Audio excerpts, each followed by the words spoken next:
Hello again, YouTube. I'm going to continue the discussion about gay marriage and homosexuality and whether it's a sin and things of that nature at this point. And I want to turn to a podcast done by William Lane Craig recently on Mark Regeneris' study, I think I'm saying that correctly, on the efficacy of gay parents as uh, it pertains to how healthy the children are that they raise.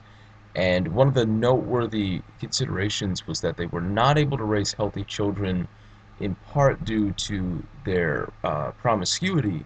And now I've heard this argument before that gay couples are significantly more promiscuous, that they have open relationships, and it's usually um, defeated by the rejoinder that there are numerous examples of gay couples living together for long periods of time.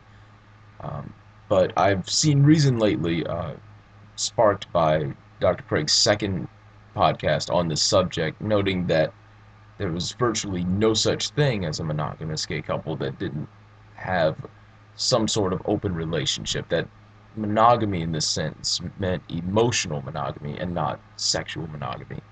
And that's the problem I want to address this time. I want to ask, is there any evidence that there is a fairly stable portion of the gay community that is sexually monogamous?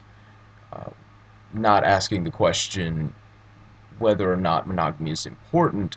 That's going to, of course, depend entirely upon your worldview, and I don't care to particularly justify that at the moment. I'm just curious to see whether or not there is such a thing as sexual monogamy in the gay community, and whether or not there are any statistics to back this up, whether there are any anecdotal examples of this, where individuals are not just living together, but they're legitimately not sleeping with other people. They're committed to one another in a sexual way, and only that other person in a sexual relationship.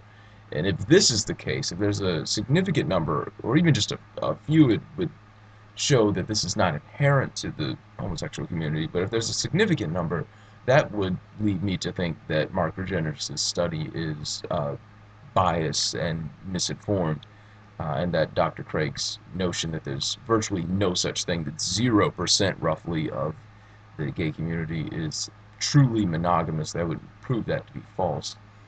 So I want to see what any of the YouTube community out here has found to be the case themselves.